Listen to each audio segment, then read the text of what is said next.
Good morning all of you. Last class में हम लोगों ने पेपर C3 में चैप्टर 12 को देखा था और आज भी हम लोग बीएड फर्स्ट ईयर से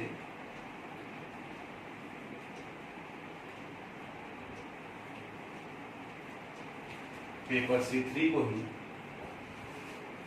जिसका चैप्टर 12 हम लोग देख रहे थे और इसी चैप्टर 12 में हम लोग आज एक नया टॉपिक को डिस्कस करेंगे और उसके बारे में जानेंगे।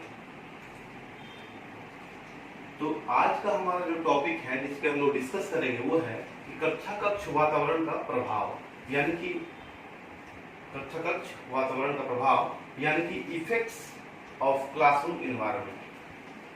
मतलब हम कह सकते हैं कि जो भी क्लासरूम का वातावरण है उसका प्रभाव क्या होता है, उसका इफेक्ट्स हमें क्या मिलता है रिटर्न, उसके बारे में डिस्कस करना है।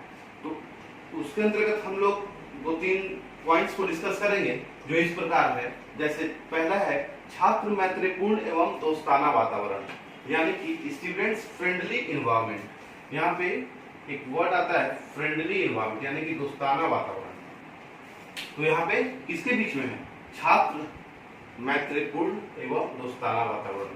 मतलब ये किसके बीच में होगा? स्टूडेंट्स टू स्टूडेंट्स, मतलब छात्र छात्र के बीच, दो छात्रों के बीच में व्यवहार मैत्रीपूर्ण एवं दोस्ताना। सेकंड है कि मैत्रीपूर्ण वातावरण यानी कि फ्रेंडली एनवायरनमेंट। पूरे क्लासरूम का या पूरे सिस्टम का हम कह सकते हैं कि वातावरण हमेशा मैत्रीपूर्ण होना चाहिए, उसके ऊपर है। और जो लास्ट है अध्यापक तथा अभिभावक मैत्रीपूर्ण संबंध, यानी कि headmaster and the parents friendly relation, यानी कि प्रधानाध्यापक या अध्यापक के और अभिभावक, बच्चों के माता पिता या अभिभावक के बीच में मैत्रीपूर्ण संबंध कम होना। तो इसी के ऊपर हम लोग डिस्कस करेंगे और बारी बारी से पॉइंट बाय पॉइंट हम लोग इसे देखेंगे। तो पहला जो देखना है हमें, जो पहला टॉपिक पर डिस्कस करना है वो है छात्र मैत्रीपूर्ण एवं दोस्ताना वातावरण। तो जो पहला पॉइंट है जिसके ऊपर हम लोग को डिस्कस करना है वो है छात्र मैत्रीपूर्ण एवं दोस्ताना वातावरण यानी कि स्टूडेंट्स फ्रेंडली इन्वायरमेंट। तो यहाँ पे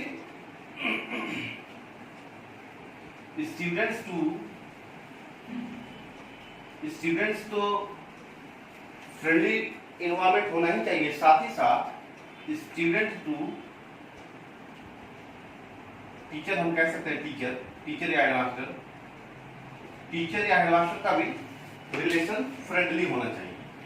तो कहीं ना कहीं जब किसी भी क्लासरूम में एक टीचर और एक स्टूडेंट का जो रिलेशन है वो हमेशा ही फ्रेंडली होना चाहिए। जो भी छात्र हैं उनको भी अपने टीचर से बहुत सारी आशाएं होती हैं और टीचर को देखते हुए वे छात्र, बहुत सारे छात्र चाहते हैं कि हम भी ऐसे ही इन्हीं की तरह बने। तो कहीं ना कहीं टीचर को भी ये ध्यान में रखना चाहिए कि क्लासरूम में बहुत सारे बच्चे ऐसे भी होते हैं जो नटखट प्रवृत्ति के होते हैं, जो उदंड प्रवृत्ति के होते हैं।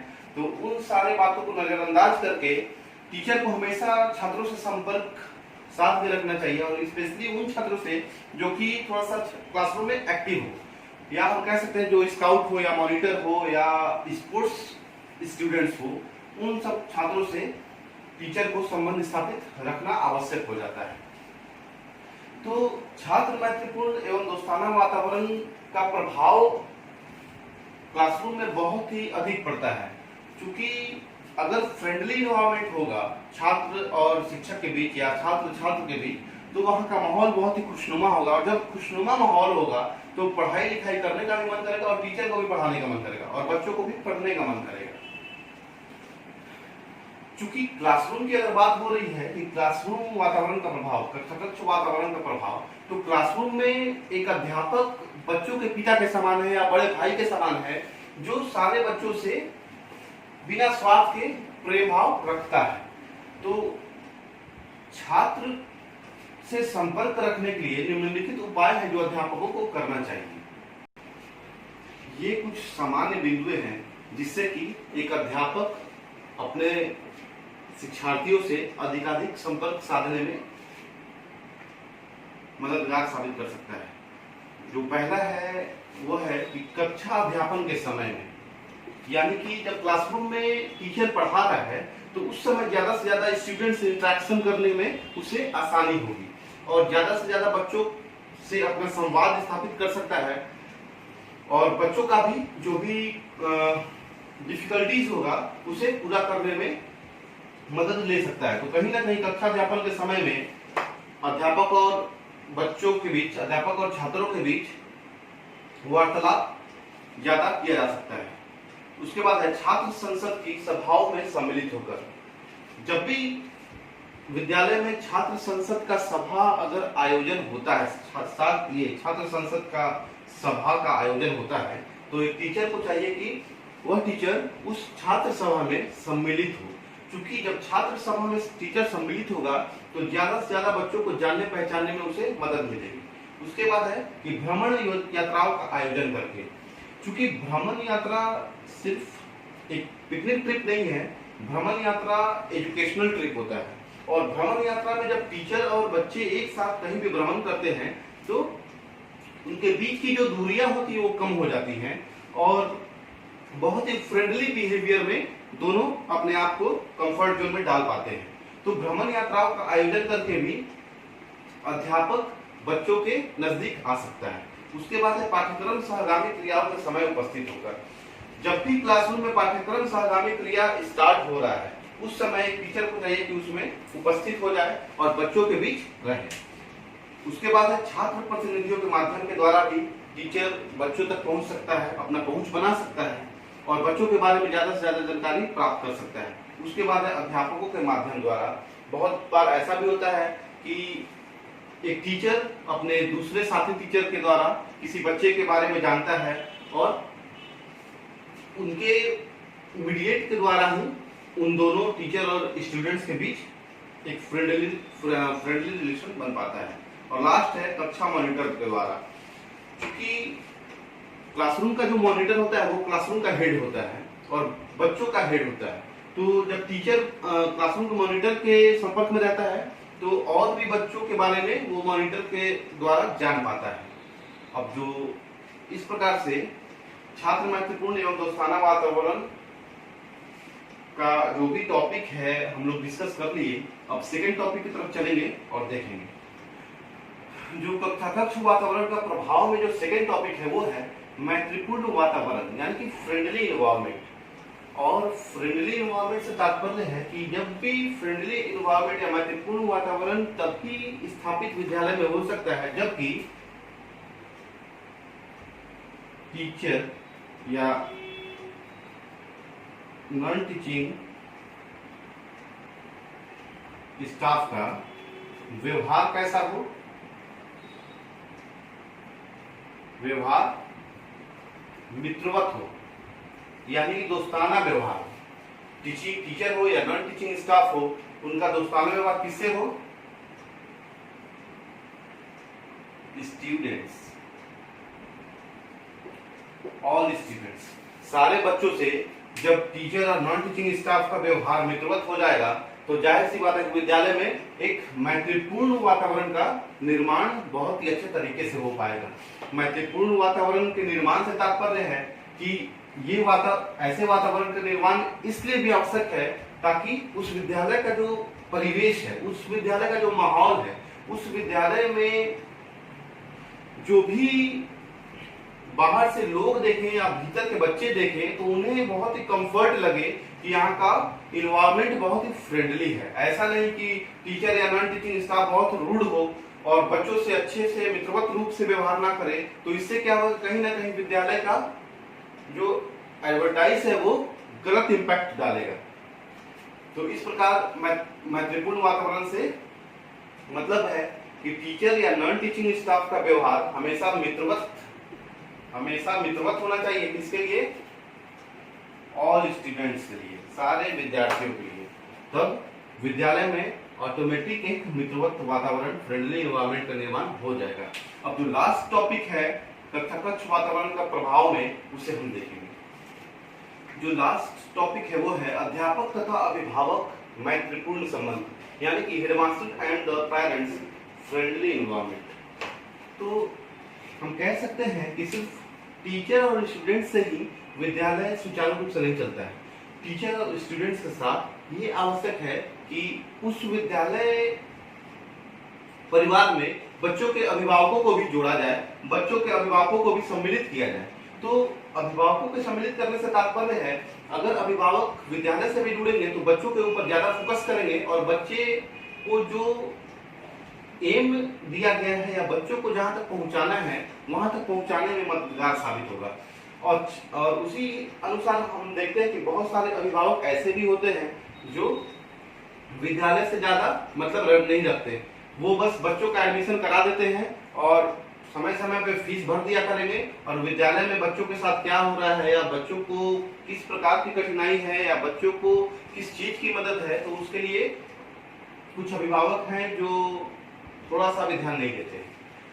और एक टीचर को अभिभावक से हमेशा ही मीठा वचन में बात करना चाहिए और हमेशा मैत्रीपूर्ण संबंध बनाने का कोशिश करना चाहिए।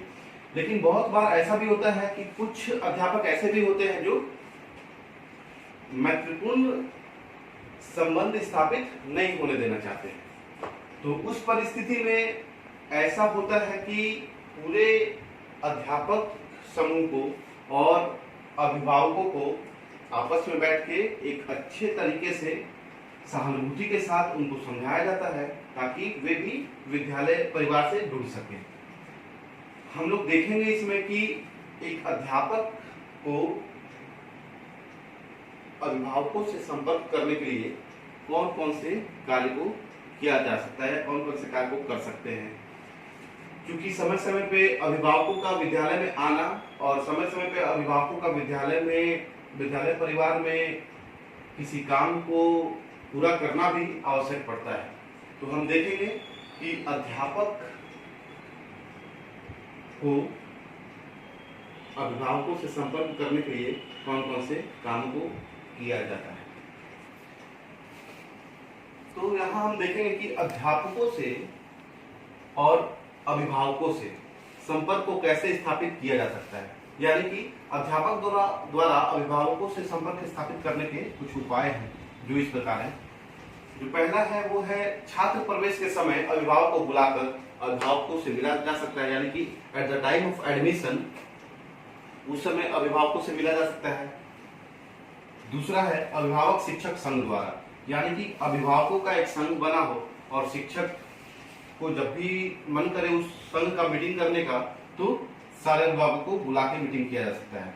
तीसरा है अभिभावक दिवस मनाकर, अभिभावकों के लिए एक दिवस हो और उस दिवस पे सारे अभिभावकों को, जितने भी स्कूल में पढ़ने वाले बच्चे हैं उनके सारे पेरेंट्स को बुलाकर उस दिवस को अच्छे तरीके से मनाया जाए। उसके बाद पूर्व छात्रों के संघ स्थापित करके, यानी कि जो बच्चे स्कूल से पास आउट हो चुके हैं उनका भी एक संघ हो ताकि वे भी बच्चे जुड़ सके विद्यालय से। उसके बाद है प्रगति पुस्तिका भेजकर, यानी कि अध्यापकों के पास प्रगति पुस्तिका को भेजकर भी अध्यापकों से और अभिभावकों से संपर्क स्थापित किया जा सकता है। उसके बाद है विद्यालय पत्रिका द्वारा, विद्यालय पत्रिका को भेजकर भी अभिभावकों से संपर्क स्थापित किया जा सकता है।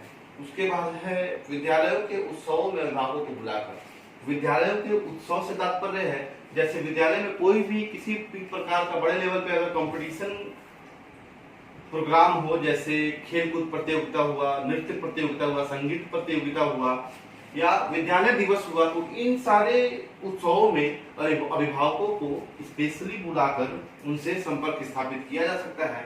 उसके बाद है समाज सेवा कार्य द्वारा, समाज सेवा कार्य से तात्पर्य है कि बहुत बार बच्चे, स्कूल के बच्चे कुछ जागरूकता प्रोग्राम करते हैं, जैसे शराब छोड़ने के लिए जागरूकता, जनसंख्या के ऊपर जागरूकता अभियान या महिला सशक्तिकरण के लिए जागरूकता अभियान, तो उस सारे प्रोग्राम में भी अभिभावकों को बुलाया जा सकता है। और लास्ट जो है वो है प्रबंध समिति में अभिभावकों को स्थान देकर, यानी कि बोर्ड ऑफ डायरेक्टर्स में, जो भी विद्यालय का बोर्ड ऑफ डायरेक्टर्स है उसमें भी कुछ अभिभावकों को स्थान देकर टीचर और अध्यापकों के बीच में संपर्क स्थापित किया जा सकता है।